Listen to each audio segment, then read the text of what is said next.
สวัสดีค่ะยายจ๋าโครเชต์นะคะสำหรับกระเป๋าทรงนี้ใบนี้นะคะยายจ๋าใช้เป็นเชือกล่มค่ะเป็นเส้นขนาด2มิลส่วนเข็มนะคะยายจ๋าใช้หัวด้านเบอร์5/0ค่ะหรือเทียบเท่ากับ3มิลนะคะยายจ๋าจะมีแนะนำผลิตภัณฑ์ไว้ให้นะคะเพื่อนๆสามารถเข้าไปเลือกดูได้เลยนะคะ เรามาถักแผ่นครึ่งวงกลมนะคะ2แผ่น เริ่มต้นค่ะ เราจะทำเมจิกริงนะคะ เสร็จแล้วแถวที่1ขึ้นต้นด้วย1โซ่ค่ะ เป็นการล็อกเมจิกริงไว้ด้วยนะคะ แล้วถักค่ะซิงเกิลโครเชต์ลงไปในเมจิกริงจำนวนทั้งหมด8ครั้งนะคะ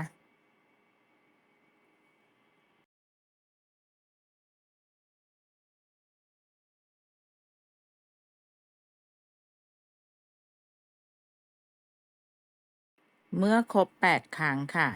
ให้เพื่อนทำการรูดปิดรูตรงกลางนะคะให้เล็กที่สุดเท่าที่จะเล็กได้นะคะเสร็จแล้วเราก็จะจบแถวค่ะด้วยการสลิปสติชนะคะกับหลักที่1ค่ะ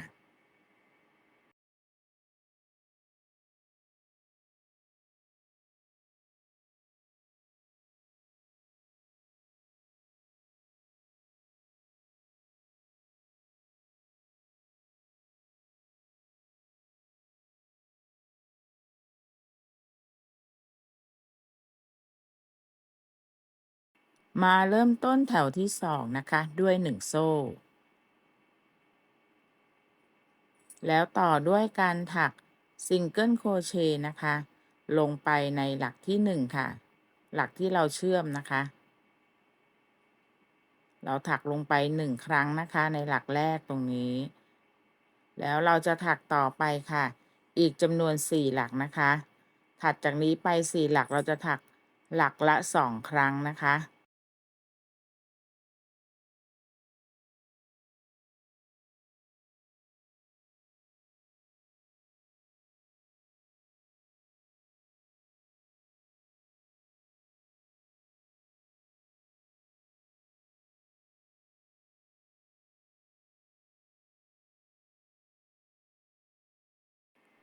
เมื่อถักมาครบ4หลักแล้วนะคะ หลักที่6นะคะเราจะถักแค่1ครั้งเหมือนหลักเริ่มต้นนะคะ เสร็จแล้วมันจะเหลืออยู่อีกที่2หลักนะคะ เราถักไม่หมดนะคะ เพราะเราต้องการลักษณะ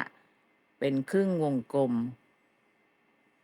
เรามาเริ่มแถวที่3ค่ะลักษณะการถักเราจะ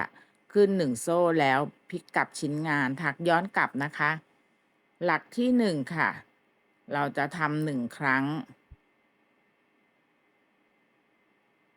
แล้วเราต่อด้วยชุดผังลายนะคะ2ครั้งนะคะหลักที่1 2ครั้งหลักที่2 1ครั้งค่ะสลับกันนะคะ2 1 2 1อย่างนี้นะคะเราจะถักไปทั้งหมดอยู่ที่4ชุดนะคะหลังจากที่เราถักหลักแรก1ครั้งไปแล้วไม่นับนะคะอันนี้จะเป็นชุดของเขานะคะยายจ๋าใส่ในวงเล็บแล้วจบด้วยเมื่อทำในชุดวงเล็บเสร็จแล้วนะคะเราก็จบด้วย1ครั้งค่ะในหลักสุดท้าย แล้วก็ขึ้นแถวใหม่แถวที่4 1โซ่พลิกกลับค่ะหลักแรกเสมอเลยนะคะถัก1ครั้งแล้วหลักต่อไปค่ะก็จะเป็นชุดของเขานะคะเริ่มต้นด้วย2ครั้งในหลักเดียวกันแล้วก็จะถักหลักละ1ครั้งไป2หลักค่ะเราก็จะเพิ่มในส่วนนี้นะคะไปเรื่อยๆแล้วก็ถักเป็นชุดวนไปค่ะให้ครบ4ชุดจบด้วย1ครั้งค่ะในหลักสุดท้าย แล้วก็ขึ้นแถวใหม่นะคะ1โซ่พลิกกลับค่ะหลักที่1ถัก1ครั้งแล้วก็ต่อด้วยชุดผังลายเขานะคะเริ่มต้นที่2ครั้งในหลักเดียวกันแล้วก็ถักหลักละ1ครั้งต่อเนื่องค่ะ3หลักเป็นชุดนะคะในวงเล็บที่ใส่ให้ทั้งหมดคือ4ชุดนะคะในแต่ละแถวแล้วมันจะจบด้วยนะคะหลักสุดท้ายถัก1ครั้ง ลักษณะ แถวที่6ค่ะเหมือนกันเลยค่ะ1โซ่พลิกกลับแล้วถักหลักแรก1ครั้งแล้วก็ถักชุดของเขานะคะหลักที่1คือ2ครั้งแล้วถักต่อได้เลยค่ะหลักละ1ครั้งแถวนี้นะคะชุดนี้หลักละ1ครั้งจะถักไปทั้งหมด4หลักค่ะ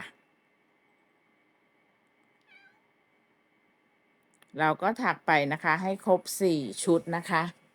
แล้วก็จะเหลือ1หลักสุดท้ายถักลงไปค่ะเราต่อแถวที่7ค่ะ1โซ่พลิกกลับแล้วก็ถักด้วย1ครั้งค่ะแล้วก็ถักเป็นชุดต่อนะคะ2หลักนะคะใน2ครั้งในหลักเดียวกันแล้วก็หลักละ1ครั้งไปทั้งหมด5หลักค่ะ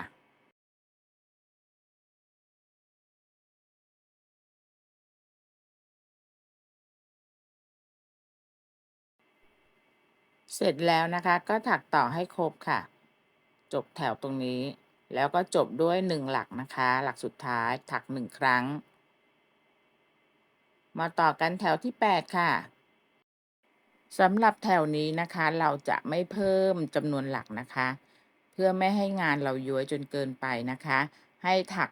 ลงไปได้เลยค่ะหลักละ1ครั้งนะคะเราถักหลักละ1ครั้งไปจนจบแถวค่ะสำหรับแถวที่8นะคะ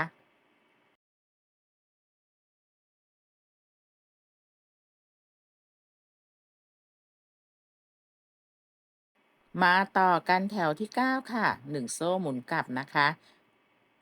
เริ่มหลักแรกค่ะ1ครั้งแล้วถักเป็นชุดของเขานะคะ2ครั้งในหลักเดียวกันเริ่มต้นแล้วก็ถักต่อนะคะหลักละ1ครั้งไปทั้งหมดจำนวน6หลักต่อเนื่องนะคะเราจะถักทั้งหมดคือ4ชุดนะคะแล้วจบด้วย1ครั้งในหลักสุดท้ายค่ะ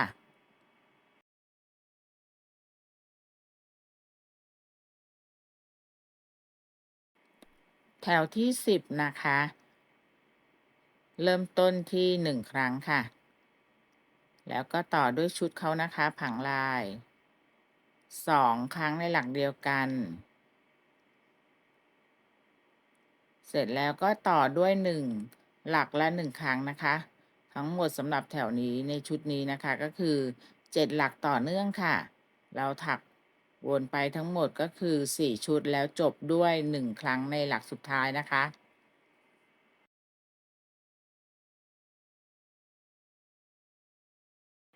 แถวที่11ค่ะสำหรับแถวที่11นะคะหลักแรก1ครั้งค่ะแล้วก็ถักชุดเขานะคะ2ครั้งในหลักเดียวกันแล้วต่อด้วยหลักละ1ครั้งเราจะถักต่อเนื่องทั้งหมดคือ8หลักนะคะ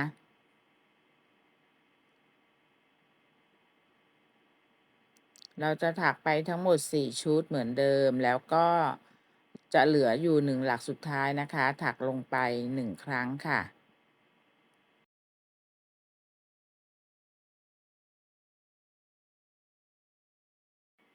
แถวที่12แล้วนะคะ1โซ่หมุนกลับถักหลักแรกค่ะ1ครั้งนะคะแล้วก็ต่อชุดผังลายค่ะหลักแรกด้วย2ครั้งแล้วต่อนะคะหลักละ1ครั้งไปทั้งหมดคือ9หลักค่ะสำหรับชุดนี้นะคะเราก็ถักไป4ชุดค่ะแล้วก็เหมือนเดิมนะคะหลักสุดท้ายเหลืออยู่ก็ถักลงไป1ครั้งได้เลยค่ะ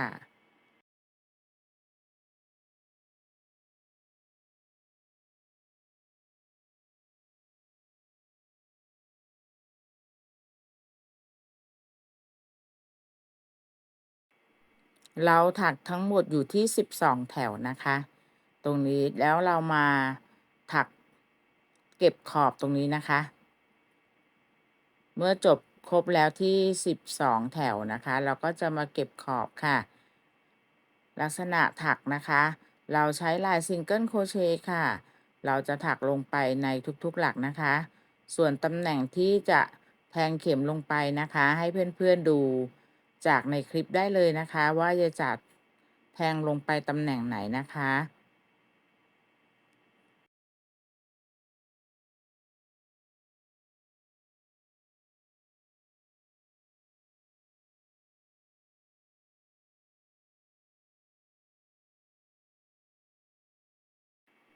เมื่อถักมาถึงหลักสุดท้ายนะคะ เราก็จะสลิปสติชค่ะ จบแถวนะคะกับหลักที่1ตรงนี้ เป็นการเก็บริมตรงขอบนะคะ แล้วเราก็จะมาถักอีกนะคะ ขึ้น1โซ่นะคะ แล้วจะถักรอบนะคะ จะถักรอบทั้งตัวครึ่งวงกลมแล้วก็ตัวขอบนะคะ ให้เพื่อนๆถักไปได้เลยนะคะ อันนี้ใส่มาร์กเกอร์ไว้ในตำแหน่งที่1นะคะ เราจะถักไปอีก1แถวนะคะในทุกๆหลักนะคะ ให้ถักวนไปแบบนี้นะคะ ถักวนไปจนถึงจุดที่เราใส่มาร์กเกอร์ได้เลยค่ะ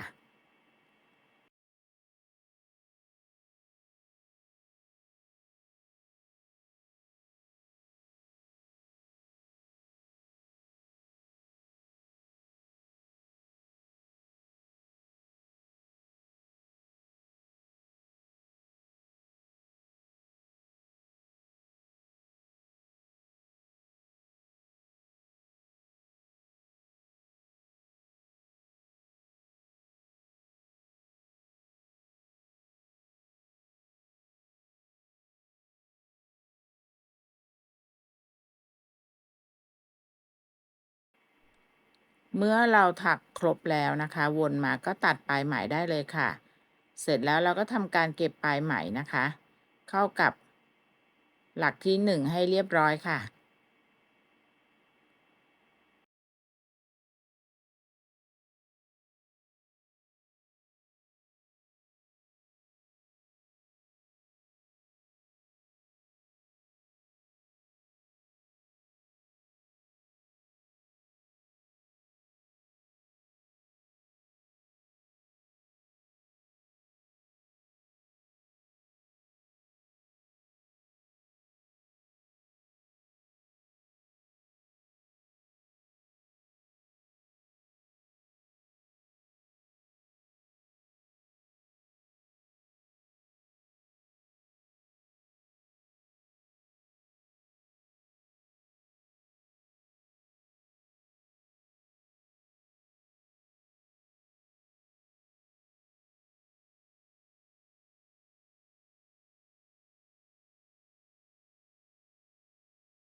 เมื่อเราเสร็จแล้วนะคะชิ้นงานนะคะที่1เราจะถักแบบนี้นะคะเหมือนกัน2แผ่นนะคะ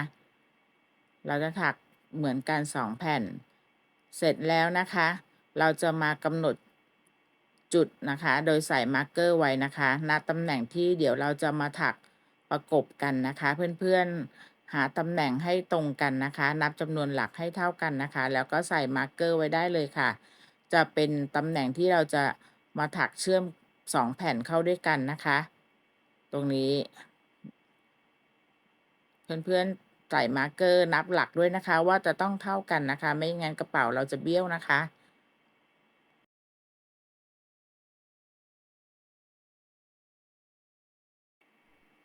เพื่อนๆต้องอย่าลืมนะคะ ต้องเช็คจำนวนหลักนะคะว่าเขาจะต้องเท่ากันทั้ง2แผ่นนะคะ ทีนี้มาดูขั้นตอนต่อไปค่ะ เราจะมาเริ่มต้นถักประกบกันนะคะ ถักชิ้นงานด้านข้างค่ะ เราจะเชื่อมนะคะด้วยการถักโซ่นะคะ เริ่มต้นแถวแรกนะคะเราก็แทงลงไปนะมาร์กเกอร์ที่เราใส่ไว้ แล้วเราก็ทำปมไว้แล้วดึงมาได้เลยค่ะ เป็นการล็อกอยู่แล้วนะคะ เริ่มถักโซ่ได้เลยค่ะ ตรงนี้นะคะ เป็นปมล็อกไว้ แล้วเดี๋ยวเราเก็บปลายตอนที่เราถัก เราจะถักโซ่นะคะเริ่มนับ1เลยนะคะ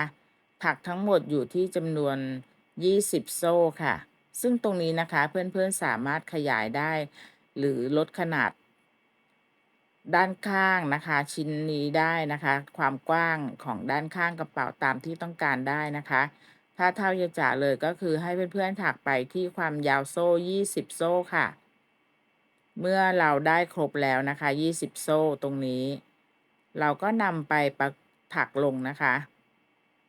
ลักษณะเราก็จะไปถักลงกับอีกแผ่นหนึ่งค่ะในตำแหน่งมาร์กเกอร์ที่เราใส่ไว้นะคะตรงนี้ด้านถูกกับด้านถูกนะคะเพื่อนๆเราสลิปสติ t ค่ะในหลักที่เราใส่มาร์กเกอร์หลักที่1ไว้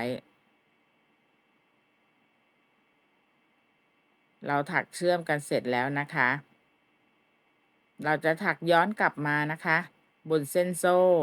ให้เริ่มต้นนะคะที่1โซ่ก่อนค่ะ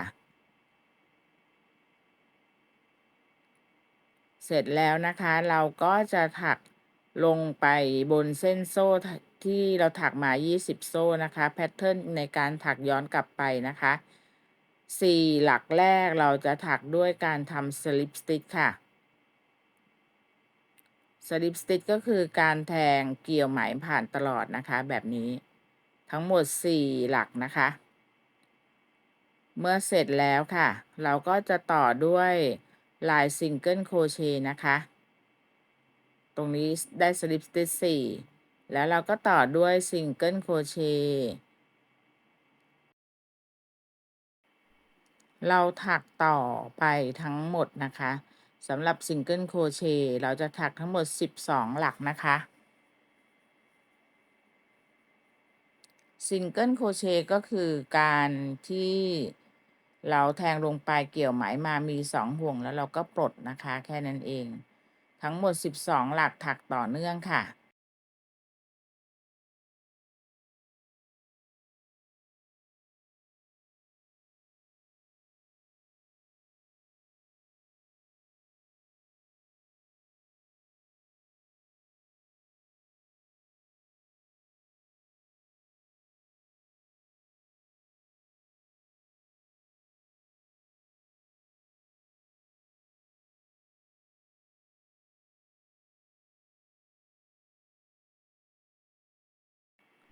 เมื่อครบ12หลักแล้วนะคะเราก็จะเหลืออยู่4หลักตรงนี้นะคะก็ให้จบด้วยสลิปสติ t ค่ะสลิปสติ t 2ฝั่งก็คือเท่ากันนะคะเราเริ่มต้นที่4เราก็ต้องจบด้วย4นะคะเสร็จแล้วนะคะเราก็จะได้ลักษณะงานแบบนี้นะคะเรามาจบกับอีกแผ่นหนึ่งนะคะในหลักถัดไปค่ะตรงนี้นะคะเราก็จะเพื่อนๆก็ดูอย่าให้งานบิดนะคะเราแทงลงไปแล้วก็สลิปสติ t นะคะก็คือเกี่ยวไหมมาได้เลยค่ะเกี่ยวไหมผ่านตลอดแบบนี้นะคะแล้วเราก็ถัก1โซ่ค่ะแล้วพลิกกลับนะคะเราก็จะถักย้อนกลับไปใหม่ค่ะไม่ยากเลยค่ะสำหรับแพทเทิร์นนี้นะคะง่ายๆนะคะกระเป๋าทรงนี้เวลาที่เราถักชิ้นด้านข้างนะคะเพื่อนๆต้องดูด้วยนะคะ2แผ่นนะคะอย่าให้เขาบิดนะคะสำหรับแถวที่2ที่เราจะถักย้อนกลับนะคะเราจะแทงลงไปที่เพื่อนๆจับดีๆนะคะเราจะแทงกลับย้อนกลับไปนะคะเราแทงที่โซ่เส้นหลังเส้นเดียวนะคะสำหรับแพทเทิร์นนะคะเหมือนกันนะคะชิ้นด้านข้างเราจะถักลายเดียวกันนะคะแพทเทิร์นเดียวกันก็คือ4หลักแรกนะคะถักด้วยลายสลิปสติ t แล้วก็ในทุกๆแถวนะคะเราจะแทงที่โซ่เส้นหลังเส้นเดียวค่ะเมื่อเสร็จ4สลิปสติ t แล้วนะคะก็ต่อด้วยซิงเกิลโครเชต์ค่ะทั้งหมด12หลักนะคะต่อเนื่อง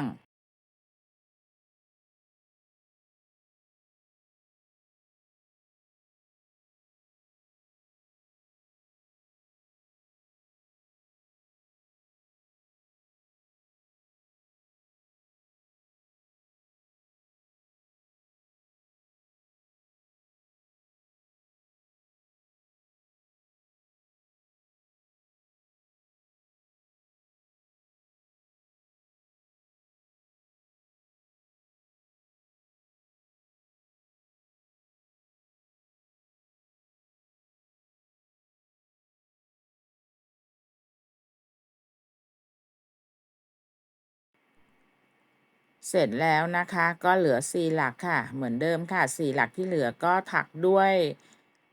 ลายสลิปสติชนะคะ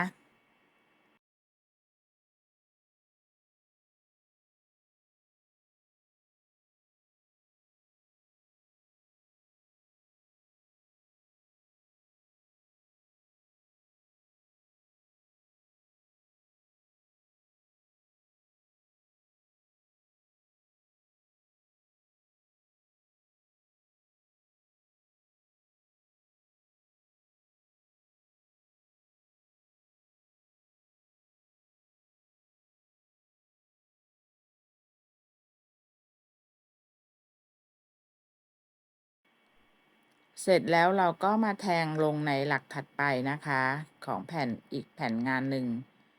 สลิปสติชค่ะแล้วก็เริ่มแถวใหม่นะคะ1โซ่หมุนกลับค่ะทีนี้เราก็จะเป็นการถักซ้ำแล้วนะคะสลิปสติชนะคะสลิปสติชไป4หลักค่ะ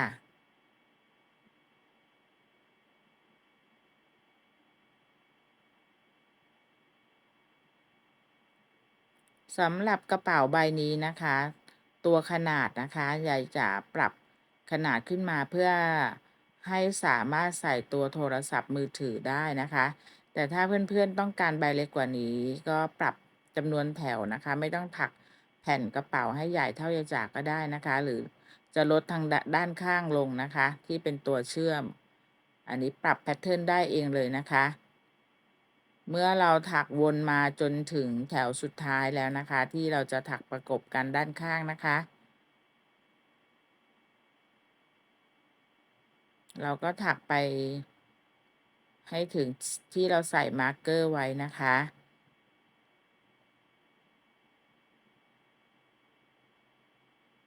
สำหรับแพทเทิร์นนะคะในเวลาที่เพื่อนๆปรับนะคะแล้วไม่สามารถยังงงไม่เข้าใจแต่ต้องการขนาดที่ไม่เท่ายายจ๋านะคะ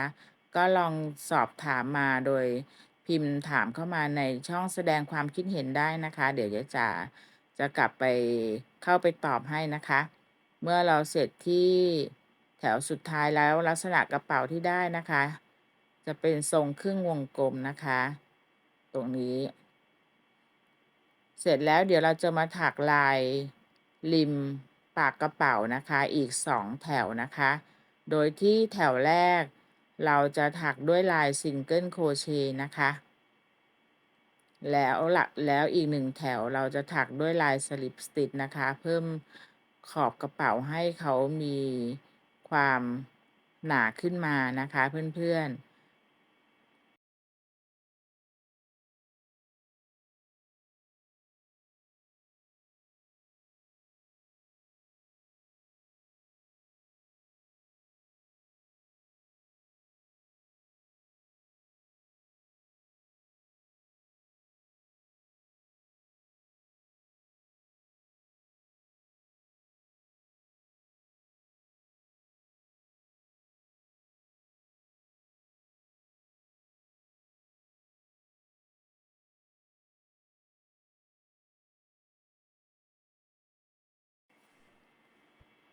เพื่อนๆที่รับชมมาถึงตรงนี้นะคะ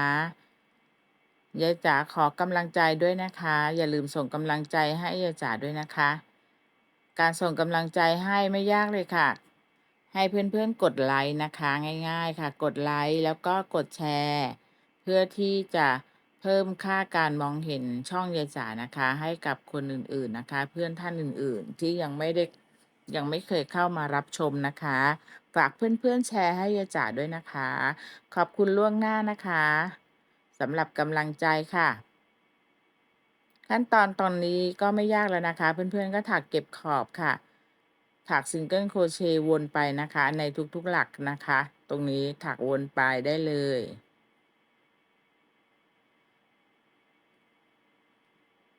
เมื่อเราถักมาเสร็จแล้วนะคะเราก็มาสลิปสติชค่ะเหมือนที่บอกนะคะเราก็จะจบอีก1แถวค่ะปิดอีก1แถวนะคะถักทับลงไปเลยนะคะด้วยการทำสลิปสติชค่ะเพิ่มขอบนะคะให้เขาหนาขึ้น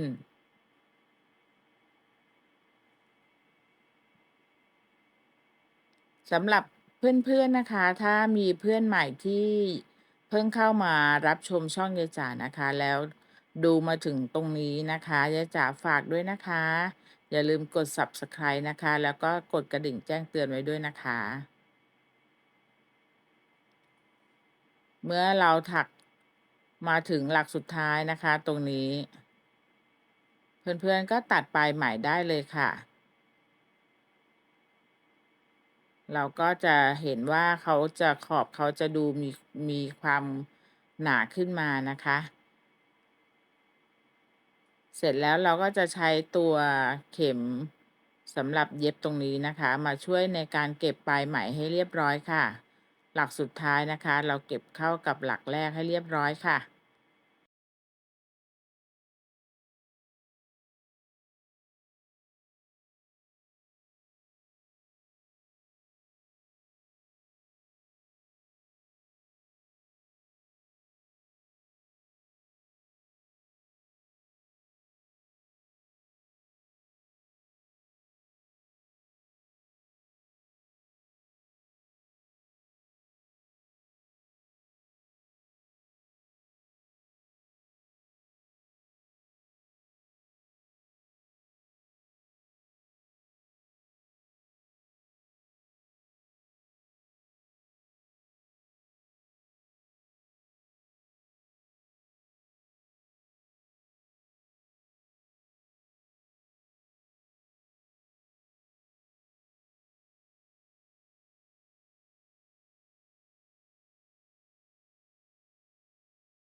เมื่อเสร็จในส่วนของตัวกระเป๋าแล้วนะคะ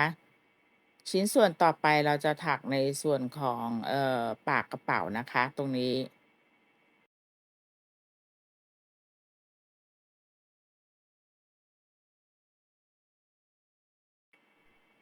เราเริ่มต้นนะคะให้ถักโซ่ค่ะเราจะถักโซ่ทั้งหมดคือ11โซ่นะคะ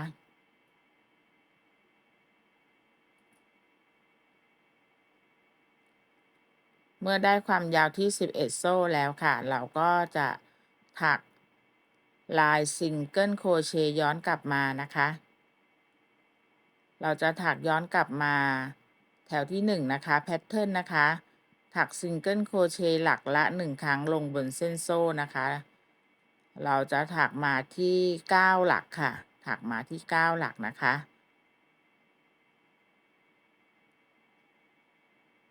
เราจะแทงลงบนเส้นนูนด้านหลังนะคะ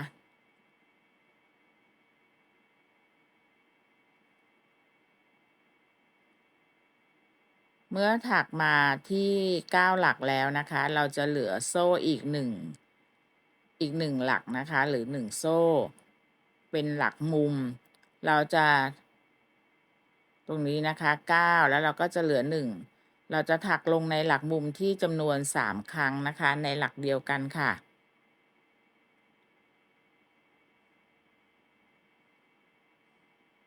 เมื่อเราถักครบ3ครั้งแล้วนะคะเราก็จะถักวนกลับมาค่ะเราจะถักวนกลับมาลงไปในทุกๆหลักนะคะเท่ากันค่ะเราจะถักย้อนกลับมาอีกที่9หลักค่ะหลักละ1ครั้งนะคะ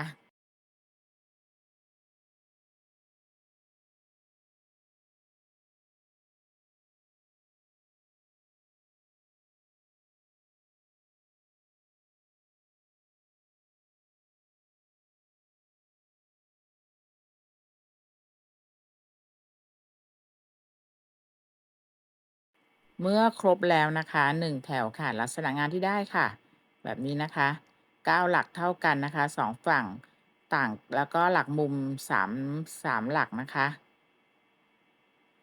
เสร็จแล้วเราก็จะถักย้อนกลับนะคะเราไม่ได้ถักวนนะคะเมื่อขึ้น1โซ่หมุนกลับ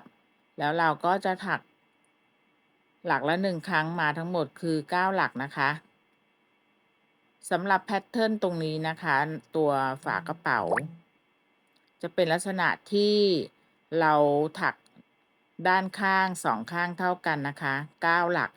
เราจะมาขยายตรงหลักมุมนะคะไปเรื่อยๆเพราะฉะนั้นตรงนี้เพื่อนๆ ทำความเข้าใจก่อนนะคะ เพราะว่าเดี๋ยวยายจ๋าจะขอลัดขั้นตอนนะคะ เราถักมา9หลักแล้วนะคะ หลักมุมนะคะเรามีอยู่ที่3หลักเราก็จะขยายนะคะ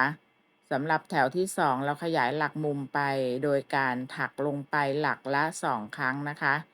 ทั้งหมด3หลัก ก็จะทำให้เพิ่มจาก3กลายเป็น6นะคะ เพื่อนๆทำความเข้าใจนะคะ เราก็จะเพิ่มอย่างนี้ไปเรื่อยๆขยายไปเรื่อยๆนะคะ ตรงนี้ส่วนด้านข้างตรงนี้นะคะ เราก็ถัก9หลักเท่ากันนะคะ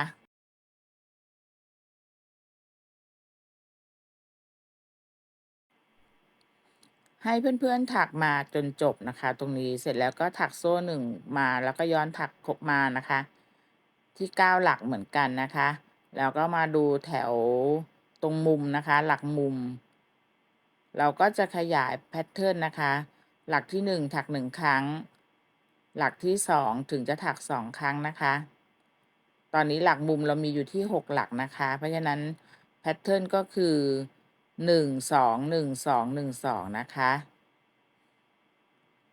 เราก็จะเป็นการเพิ่มแพทเทิร์นสำหรับหลักมุมแบบนี้ไปเรื่อยๆนะคะในทุกๆแถวจนให้เพื่อนๆถักไปถึงแถวที่ตรงนี้นะคะเราเพิ่มแค่หลักมุมแล้วเราก็เหลือตรงด้านข้าง9เท่ากันนะคะ2ข้างจะเหลือ9หลักเท่ากันเพื่อนๆปรับแล้วก็ถักไปให้ใหญ่ได้เท่าที่ตัวเองต้องการได้เลยนะคะสำหรับฝากระเป๋านะคะแบบนี้นะคะยายจ๋าถักมานะคะ เพื่อนๆจะเห็นแพทเทิร์นก็คือ2ฝั่งนี้นะคะจะเป็น9หลักแล้วมาขยายในส่วนของหลักมุมนะคะแพทเทิร์นจะเป็นหลักมุมที่ขยายขึ้นแล้วก็เราลองมาทาบดูค่ะเพราะว่าตรงนี้นะคะจำนวนแถวยายจ๋าไม่ได้กำหนดให้นะคะเพราะคิดว่าน่าจะความชอบไม่เหมือนกันนะคะเพื่อนๆเพิ่มจำนวนแถวได้เลยนะคะหรือใครจะไม่ต้องการฝาเลยก็ได้นะคะยายจ๋าว่ากระเป๋าทรงนี้ไม่จำเป็นต้องมีฝาก็ได้นะคะอันนี้แล้วแต่ชอบเมื่อเราได้ขนาดของฝากระเป๋าที่เราต้องการแล้วก็ตัดปลายไหมค่ะแล้วก็เก็บปลายไหมได้เลยนะคะเราเก็บปลายไหมเรียบร้อยแล้วเดี๋ยวก็ขั้นตอนต่อไปนะคะเราจะนำไปสอยติดกับตัวกระเป๋าค่ะเพื่อนๆทำความเข้าใจสำหรับ3แถวแรกในการถักฝากระเป๋านะคะถ้าเข้าใจแล้วนะคะจะไม่ยากค่ะในการถักแถวต่อๆไปนะคะเพราะว่าเป็นแพทเทิร์นที่ซ้ำแล้วก็ขยายเฉพาะในส่วนของหลักมุมเท่านั้นเองนะคะเพิ่มขึ้นแถวละ3หลักนะคะในแต่ละแถวของหลักมุมค่ะแต่ถ้าไม่เข้าใจจริงๆนะคะก็ลองคอมเมนต์สอบถามมาได้เลยนะคะเมื่อเรียบร้อยแล้วนะคะตรงนี้เราเก็บปลายไหมเรียบร้อยแล้วขั้นตอนต่อไปนะคะเราก็มาดูว่าตรงไหนเป็นด้านผิดด้านถูกนะคะที่เราจะต้องโชว์เพื่อนๆดูลักษณะของแถวสุดท้ายนะคะตรงขอบแล้วก็สำหรับตัวกระเป๋าค่ะเราติดด้านไหนก็ได้นะคะเราลองทาบดูนะคะตำแหน่งนะคะยายจ๋าไม่ได้กำหนดให้นะคะเพื่อนๆสามารถปรับตำแหน่งที่ตัวเองเห็นสวยงามได้เลยนะคะอันนี้เมื่อได้ตำแหน่งแล้วก็ใช้เข็มหมุดเนาไว้นิดนึงนะคะไม่ให้เขาเคลื่อน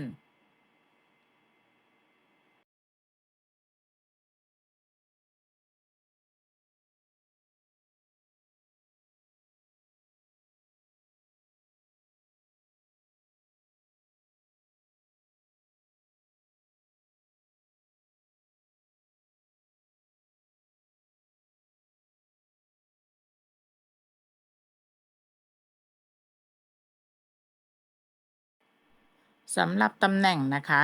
ยายจ๋าจะเว้นไว้นะคะเพราะว่าจะใช้เป็นลักษณะของโบชิ้นใหญ่มาติดนะคะก็เลยจะลงมาไม่ลึกมากนะคะสำหรับตัวฝากระเป๋า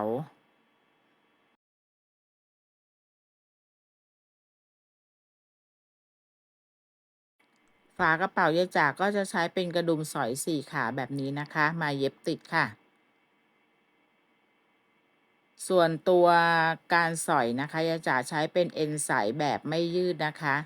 เดี๋ยวจ๋าจะมีแนะนำผลิตภัณฑ์ไว้ให้นะคะ ถ้าเพื่อนๆสนใจก็ลองคลิกเข้าไปดูร้านค้าที่ยายจ๋าแนะนำได้เลยนะคะ หรือถ้าเพื่อนๆมีได้ายนะคะได้ายเย็บผ้าที่เป็นสีเดียวกับตัวไหมนะคะ ก็ใช้ได้ายเย็บผ้าได้ค่ะ